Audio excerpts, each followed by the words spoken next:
Op 1 Augustus 2014 het ons projek Iyeto in Taba ons berg amptelik afgeskop.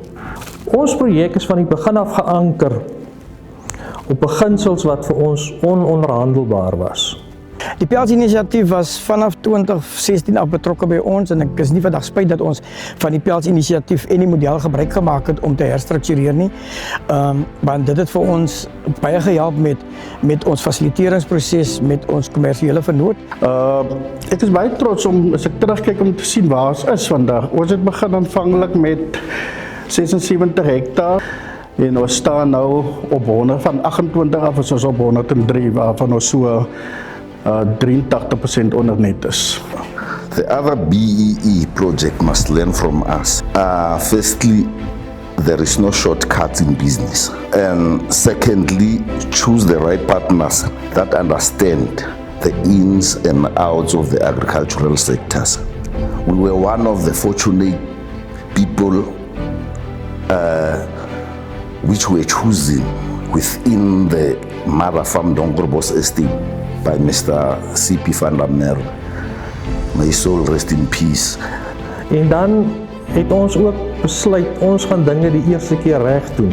Opleiding en groei van ons totale werksmag. Of dit nou ons aandeelhouers is, of dit nou ons bestuur is, of dit nou ons algemene werkers is, ons moet bly belê in ons mense.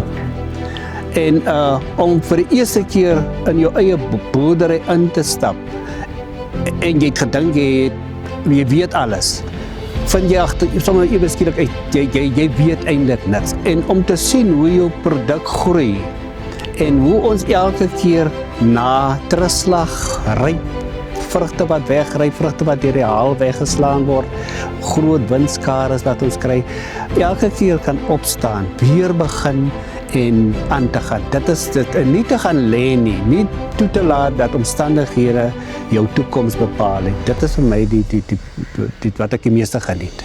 Die belangrikste was geweest dat ons weer eienaarskap van grond kon gekry het en dan ook nie net eienaarskap van grond nie, maar ook dat ons kon die grond herstruktureer en dan die grond kon ontwikkel tot 'n suksesvolle goeie besigheid. Ons kan nie net grond kry en dan veral produktiewe grond en die produktiewe grond nie benut tot voordeel van die beginsels van daardie grond nie.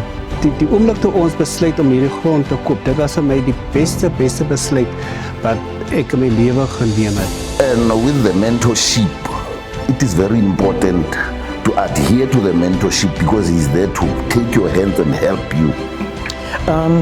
Mentorskap sien ons binne Laboeer as baie belangrik vanaf ons kommersiële vernoot, vanaf mense wat jarelang as 'n kundigheid het.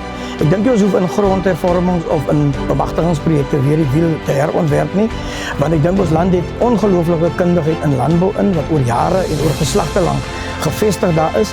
Dis my hartklop, my leerskool. My boorde het my gebedskamers geword. En omdat my mense ingelig is, weet hulle dat hulle nie 'n hulpbron in die besigheid is nie, maar 'n belegging. Om te boer is nie maklik nie. So absolute vertroue. So oor die lang termyn, as dit goed gaan met ons sleutelwerknemers, sal dit met die besigheid ook goed gaan. I think agriculture is my home.